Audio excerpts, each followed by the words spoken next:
Jawa ini atau di Jawa Tengah ini. Coba kasih tahu saya satu contoh. Ada satu kampung, mungkin tinggal di kampung itu 50 kakak, 100 kakak, 200 kakak, 300 kakak, yang 100% laki-laki dan wanitanya, dan laki-laki balik, wanita baliknya, semuanya sholat, laki-laki di masjid, perempuannya di rumah. Ada nggak contoh seperti itu? Ada atau tidak? Nah, ketidakadaan agama, perkara sholat saja merupakan tiang agama. Ini menandakan bahwa iman kita dan umat ini bagaikan air yang ada di sendok. Dan ini terjadi karena harta diri dan potensi yang Allah titipkan kepada kita, yang seharusnya kita gunakan untuk membentuk iman, untuk meningkatkan amal, kita tidak gunakan untuk meningkatkan iman dan meningkatkan amal, terus untuk meningkatkan duniawi kita. Sehingga terjadilah kelemahan agama dalam kehidupan kita. Dalam semua aspek kehidupan terjadi kelemahan. Dalam setiap kampung, setiap kota, setiap negara terjadi kelemahan. Hadirin yang dimuliakan Allah Subhanahu wa taala. Tatkala diri, harta dan potensi ini digunakan dengan cara yang benar seperti yang Allah kehendaki, yaitu pertama untuk imannya. Kita gunakan untuk membentuk iman kita, untuk mengenal Allah Subhanahu wa taala, untuk meyakini perkara-perkara yang lain. Tapi yang terbentuk itu hadir keimanan di hati kita, maka iman inilah yang punya kekuatan untuk menegakkan kita di atas sholat dan semua awamirillah Subhanahu wa taala, terutama sholat. Tidak akan sedikit pun dalam keadaan lalai dalam menegakkan sholat. Bahkan dengan penuh perhatian sebelum sholat sudah ada waktu yang ditetapkan dalam tersebut. Tidak akan membiarkan takbiratul ula terlepas dalam kehidupannya. Dan juga kekuatan iman ini hadirin, dia pun tidak akan membiarkan anak istrinya dalam keadaan tidak sholat hadirin. Dengan penuh kasih sayang, mahabbah, bukan dengan kekerasan, bukan dengan main pukul-pukulan. Dengan penuh hikmah dan kasih sayang serta mahabbah, mengiring anak istrinya untuk melaksanakan sholat. Tatkala dia pulang dari masjid sholat, dia tidak akan membiarkan anak istrinya dalam keadaan tidur tidak melaksanakan sholat. Tatkala imannya memikirkan anak istrinya, maka iman yang kuat dalam dirinya pun dia tidak akan membiarkan masyarakatnya dalam keadaan tidak sholat.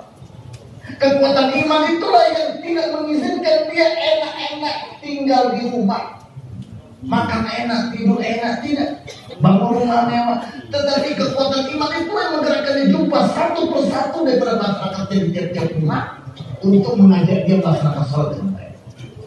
Begitu juga seterusnya kampung yang lain, kota yang lain. Hadirin yang dimuliakan Allah Subhanahu wa taala. Hari ini keadaannya berbalik. Rasa kecemburuan itu tidak ada pada diri kita. Itu sebagai pertanda tatkala banyak masyarakat kita tidak sholat, kita tidak ada kerisauan, kita tidak ada pikir untuk mengajak mereka melaksanakan sholat. Itu sebagai pertanda tidak ada kecemburuan dalam hati kita. Dan orang yang tidak punya sifat cemburu bukanlah beriman. Karena hadirin, iman dan kecemburuan iman itu adalah pasangan yang tidak bisa dilepaskan. Semakin meningkat iman kita, karena kita gunakan harta diri dan potensi tadi tempat yang rendah untuk mengenal Allah, meyakini perkara yang lain, maka tumbuhlah keyakinan, kejayaan dan kebahagiaan hanya di dalam taati hukum Allah. Kesengsaraan dan kehinaan kalau kita lepas daripada hukum Allah, maka kekuatan iman itu tidak akan membiarkan kita enak-enak hidup santai-santai sedangkan hukum Allah disembelih di depan mata kita. Allah. Kecemburuan iman itulah yang menggerakkan kaki kita ini untuk bergerak. Olehnya itu hadirin, sahabat diibaratkan dalam Al-Quran itu laki-laki. Sinonimnya itu kaki. Kaki ini bergerak terus. Satu ayat, rijal sodaqu ma ahadu. Laki-laki yang membenarkan janjinya kepada Allah, yaitu akan menggunakan harta diri dan potensinya pertama menilai kalimatillah, tidak membiarkan kalimat Allah rendah di depan matanya. Katakan itulah laki-laki yang terus kakinya itu digerakkan untuk menyambut ajaran agama. Tidak lama-lama kakinya tinggal di rumah. Allah. Yang kedua, tijarah la tulhihim tijaratun wala bai'un an dzikrillah wa iqamis shalah. Ibnu Abbas radhiyallahu anhu Tatkala dia keluar dari rumahnya, dia melihat. Tatkala azan dikumandangkan, maka pasar-pasar di Madinah itu berbondong-bondong orang meninggalkan pasar dan toko-tokonya ke masjid. Maka Abbas mengatakan, inilah laki-laki yang mau gambarkan dan Al-Quran. Inilah laki-laki yang mana dagangan dan jual beli mereka tidak pernah melalaikan mereka dari mengingat Allah dan mendapat salat. Jadi Allah gambarkan sahabat itu sebagai laki-laki. Jadi kalau kaki kita banyak di rumah, kaki kita suka diam di tempat sehingga melalaikan menegakkan hukum Allah, itu namanya bukan laki-laki, perempuan. Maka ini yang dimuliakan Allah Subhanahu wa taala. Kecemburuan iman, warisan daripada kekuatan iman. Itu senang kalau agama hidup dan gelisah kalau agama itu berkurang. Itu alamat iman. Jadi kalau kita itu ketaatan, kesempurnaan amal agama bertambah, kita tidak senang, dan kelemahan penurunan amal-amal agama kita tidak sedih dan resah. Jangan coba-coba menganggap iman kita sempurna. Karena Rasulullah SAW tatkala ditanya, "Mahi alamatul iman?" Apa itu alamat iman? Rasulullah SAW menjawab, "Idza saratka hasanatu wa sa'atka sayi'atu fa anta mu'min." Apabila ketaatan dan kesempurnaan amal menyebabkan kesenangan hatimu, dosa-dosa dan kemaksiatan adalah merupakan kemaksiatan ini menyebabkan hati kamu gelisah, gundah gulana, tidak tidur enak, tidak makan enak karena banyak hukum Allah yang ditinggalkan. Itu tandanya kamu orang yang beriman. Itu hadirin yang dimuliakan Allah Subhanahu wa taala. Kita berusaha tingkatkan iman kita, yang mana kekuatan iman itu akan menimbulkan kecemburuan, ghirah iman. Dan ghirah iman ini tidak akan membiarkan hukum Allah terbengkalai di bawah kita. Dalam diri kita pun, kalau iman kita terbentuk hadirin, tidak akan ada keinginan sedikit pun berbuat dosa, bosan dan dosa. Tidak ada keinginan sedikit pun untuk menunda-nunda amal, apalagi meninggalkan amal. Dan kekuatan iman yang kita hasilkan tadi hadirin, itu akan menghasilkan kecemburuan iman yang tidak akan membiarkan kemaksiatan dan dosa-dosa ada dalam rumah tangga kita, ada dalam kampung masyarakat kita, dan seluruh alam. Kita akan bekerja, berpikir kerja keras bagaimana agama yang mati hidup kembali, dan bagaimana agama bisa disempurnakan. Maulana Ihsan damat barakatuhu, orang tua kita, semoga Allah berikan kesehatan. Dia mengatakan, saya bukan mendengar sekali atau dua kali, 3 kali, berkali-kali saya dengar dari Maulana Yusuf rahmatullah alaih, bahwa seandainya kuantitas sholat umat Islam naik menjadi 50%, jadi bilangan orang yang sholat di masjid kita itu di seluruh dunia 50% melaksanakan sholat, maka hadirin sekarang ini batil dan kebatilan terus naik terus, dan hak serta al-haq turun. Tetapi kalau kita berusaha kepada umat supaya mereka melaksanakan sholat, dan berkat usaha kita Allah berkahi 50% umat Islam melaksanakan sholat di masjid, maka urutnya kebatilan dan ahli batil akan di stop Allah, dan penurunan hak dan ahli hak pun akan di stop oleh Allah. Ahli batil dan kebatilan tidak akan naik lagi, dan hak serta al-haq tidak akan turun lagi. Terus kalau kita kerja, tambah lagi masa kita, tambah lagi pengorbanan kita, sehingga umat Islam yang melaksanakan sholat 51%, 52%, 55%, 60%, 70%, maka kebatilan yang sudah berhenti urut naiknya akan mulai turun, dan hak serta al-haq yang sudah stop penurunannya, dia akan mulai naik, dan akhirnya al-haq dan yang hak akan menguasai kebatilan ini. Ini di tempat yang benar, yang pertama untuk iman, maka akan terbentuk keyakinan kepada yang gaib. Semua yang nampak ini tidak menarik lagi bagi kita. Mulai ada pikir akhirat. Disitulah Allah Subhanahu wa taala berfirman, "Ya ayyuhalladzina amanu ittaqullaha wal tanzur nafsun ma qaddamat lighad wattaqullaha innallaha khabirun bima ta'malun." Hai orang-orang yang beriman, Usahalah untuk menghasilkan takwa dalam hidup kamu. Dan setiap kalian hendaknya berpikir, apa yang telah kalian kirim untuk hari esok. Allah menggunakan dalam Al-Quran ini lafaz God. God itu dalam bahasa Arabnya ghaib. Itu artinya adalah esok. Tapi esok di sini bukan esok dunia. Besok lusa. Kalau sekarang hari Jumat berarti besok hari Sabtu. Bukan esok itu. Tapi yang dimaksud lihat di sini adalah akhirat. Nah, kalau kita perhatikan penggunaan lafaz God di sini. Ayo orang beriman, bertakwalah kamu kepada Allah. Dan setiap kali kalian lihat apa yang sudah kalian kirim untuk hari esok.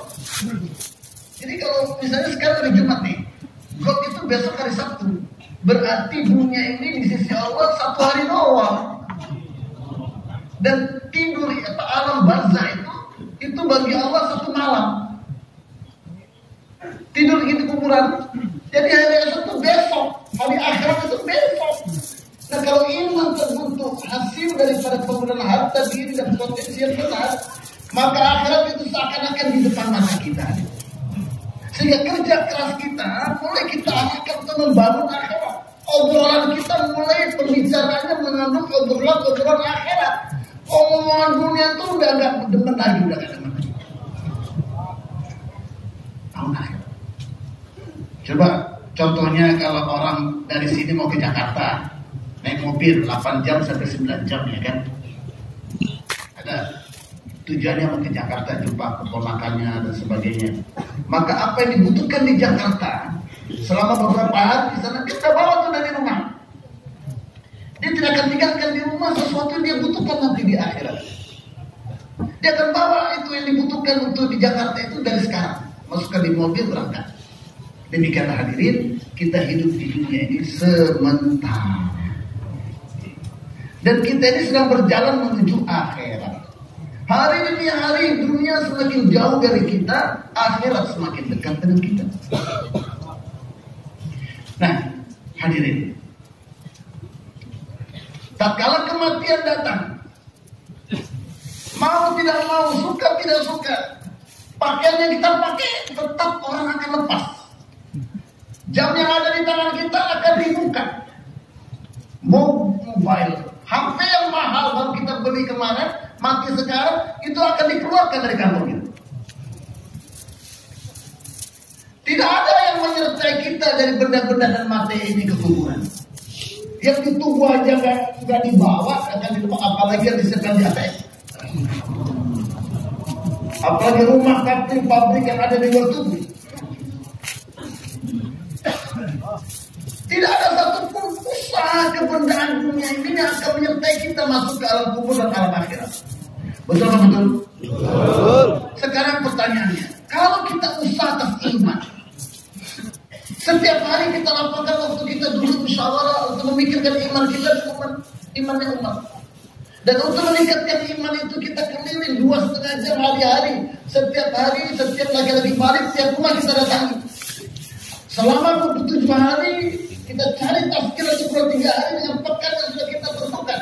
Kita keluar dari masjid sendiri tanpa gabung-gabung dengan masjid yang lain. Dan cuma 3 hari ini kita keluar setelah 3-4 bulan, kita ajak mereka keluar 40 hari sama-sama kita. Pada bulan September, November misalnya.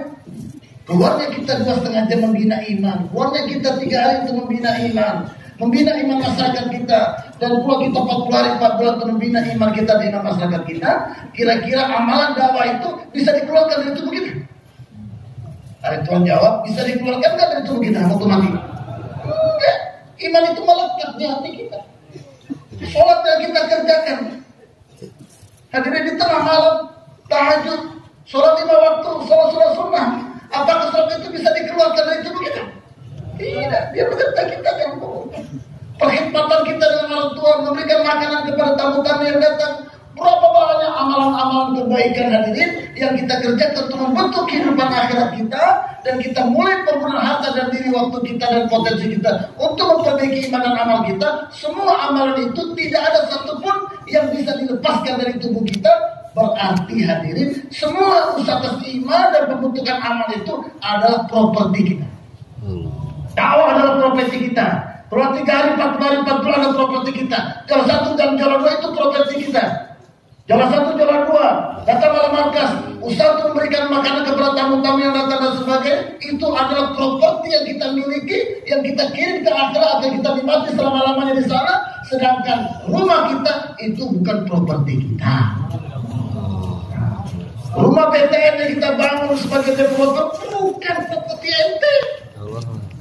ATM yang kalian kumpulkan di dalamnya berbagai macam miliar bukan properti kita.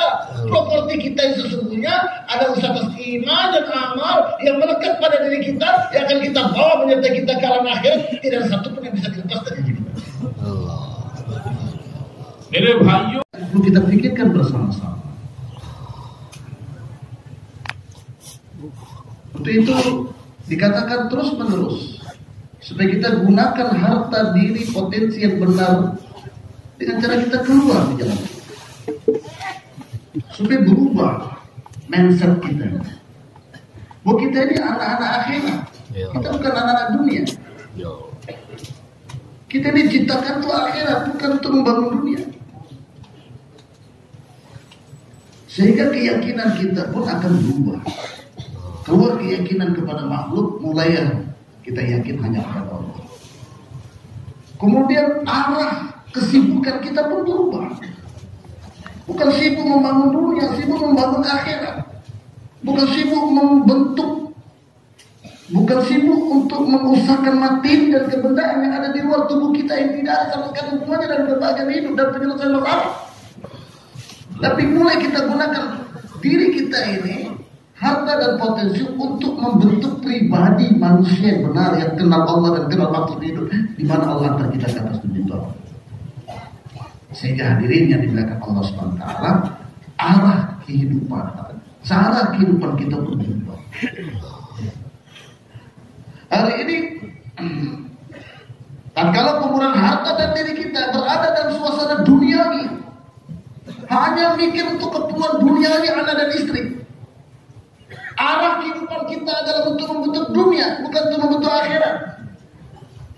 Program kita adalah untuk mengangkat nilai-nilai materi dan kebendaan, bukan nilai diri kita sendiri. Sehingga keyakinan kita rusak, semangat hidup kita rusak, yakin kita mulai muncul kepada makhluk, dan semangat hidup kita semangat materialis. Sehingga cara kita menggunakan harta dan diri ini tidak lagi mengikuti yang dicontohkan oleh baginda sallallahu alaihi wasallam. Oleh itu ini perkara itu kita renungkan, kita berada di mana? Kita berada di dalam suasana duniawi. Ratusan tahun lamanya umat ini terbelenggu dalam suasana keduniawian. Sehingga pola pikirnya seperti orang kafir, keyakinannya seperti orang kafir, cara hidupnya seperti orang kafir. Tinggal nama aja Islam, tapi di berbagai macam belahan dunia pun nama pun sudah berubah seperti nama orang kafir. Maka kondisi yang sangat memprihatinkan seperti ini, yang tanpa disadari kelalaian ini merata pada seluruh kehidupan umat dengan perbedaan-perbedaan status mereka. Maka kita dalam usaha dakwah mengatakan niklo, keluar kamu dari lingkungan yang tidak membentuk kehidupan akhirat kamu. Keluar kamu dari lingkungan yang bisa merusak kehidupan kamu. Carilah lingkungan yang dengan lingkungan itu kamu berada di dalamnya. Dalam majlis-majlis imaniyah, berlatih mulut senantiasa berbicara tentang kebesaran Allah. Allah sehota, Allah kagir sendiri. Allah yang kuasa, dan Allah tidak ada yang kuasa. Selain Allah, tanpa Allah tidak bisa berbuat apa-apa. Allah kuasa buat apa saja tanpa apa-apa. Duduk dalam suasana seperti itu. Duduk dalam suasana ta'lim yang mendengarkan senantiasa berita-berita tentang akhirat. Berita tentang nilainya amal, kekuatannya amal, penyelesaian masalah dalam amal. Duduk dalam suasana ibadah, bangun di tengah malam menangis mengingat atas dosa-dosa yang selama ini dikerjakan. Dan selalu pikir bagaimana membentuk kehidupan orang, bukan membentuk kehidupan pribadi. Apa yang saya lakukan tidak orang itu selamat, orang itu senang. Dalam suasana dakwah, talim, zikir, ibadah, dan perkhidmatan inilah Allah berkahi usaha kita ini, sehingga Allah perbaiki keyakinan kita, Allah perbaiki semangat hidup kita, dan Allah perbaiki cara hidup kita. Untuk itu meninggalkan suasana yang buruk, berada di suasana yang baik. Hijrah dari suasana duniawi, mulai duduk dalam suasana akhirat. Keluar dari suasana materi, meletakkan diri kita dalam suasana amalan-amalan nubuah. Ini adalah proses tarbiyah yang sangat canggih, teman-teman, untuk membuat perubahan dalam kehidupan umat ini. Sebagai contoh hadirin, masa kita memberikan contoh, ada seekor anak singa ketinggalan Pak di hutan. Jadi rombongan singa udah duluan tuh pergi, lewat rombongan kami diam. Nah, karena nggak ada teman singa-singa dia, akhirnya dia ikut itu rombongan kambing. Dibawalah ke tempat kambing di di kandangnya itu. Yang asalnya dia dengar suara sekarang dia dengar meh. Demikian suara umat Islam sejak dulu kala. Allah yang kuasa, selain Allah tidak ada yang kuasa. Tapi karena sudah terlalu lama dulu di tengah-tengah kebudayaan orang-orang yang tidak kenal Allah, akhirnya mengatakan duit yang kuasa. Kalau nggak ada duit nggak bisa pakai. Yang asalnya singa itu makanan daging segar ini, tapi sekarang dia makan rumput-rumput. Yang seharusnya duduk di dalam majlis taklim yang menjelaskan tentang surga yang tidak bisa kita bayangkan nilainya, sekarang dia dengarkan dunia yang tidak ada senilai secampur. Sehingga anak singa ini berubah wataknya, makanannya udah berubah, suara yang dia dengar juga berubah, dan lingkungan bukan lingkungan hutan belantara yang dia lihat, tapi lingkungan kandang kambing. Sehingga hari demi hari suasana kambing itu telah membentuk karakter dia, walaupun bodinya tetap singa, tapi sifatnya, karakternya, semangatnya sama itu dengan kambing. Nah, induknya ini nyari kemana saya punya anak, dicari, kelihatan anak singa ini jalan sama rombongan kambing, dikejar itu kambing semua lari, termasuk anak itu lari. Itu ditaskil, lari semua dari taskil. Nah, langsung ditangkap oleh induknya, kamu itu singa. Coba lihat Pak. Suara kamu itu seperti suara saya, kenapa kamu kok lari? Akhirnya nggak paham Pak, ditarget, dibayar, berjam-jam, tidak ngerti juga kalau itu anak singa. Dengar bayar doang nggak akan ngerti kepentingan dakwah. Maka ditarik dia gigit, dibawa ke tepi sungai atau kali. Dan seperti itu ayat yang begitu. Lu lihat tuh, lu sama nggak dengan gue? Mulai dia lihat kan nggak ada di sekitarnya kambing-kambing itu, cuma berdua aja. Apa lagi? Ya. Itu suara aum yang saya ungkapkan tadi itu, kamu juga punya, tapi udah lama nggak kamu keluarin. Terus berhari-hari, saya ajarkan itu suara aum. Terus dikasih makanan daging, makanan kamu itu daging bukan rumput. Setelah berhari-hari dibina kembali oleh induknya, mulai itu keluar kalimat Allah sehota, Allah kaget sedih. Akhirnya tak kalah rombongan kambing-kambing lewat di depan dia, bukan induknya lagi yang kerja, dia sendiri langsung kejar ini makanan gue ini. Demikianlah hadirin yang dimuliakan Allah Subhanahu. Selama kita tidak tinggalkan suasana dunia materialis, kita tidak akan paham identitas diri kita sebagai hamba Allah, sebagai umat Rasulullah SAW yang diberikan tugas yang sangat besar untuk membawa agama di ujung dunia. Untuk itu kita keluar 4 bulan, 40 hari, supaya suasana kita berubah, tarbiyah kita berubah, bukan materi dan kebenaran, tapi amalan nubuwah, dakwah ila Allah, kalimat ta'aruf, zikir ibadah dan khidmat, sehingga Allah karuniakan kepada kita jati diri yang sesungguhnya sebagai khalifah Allah, sebagai naibnya Rasulullah. Mere bhaiyo, is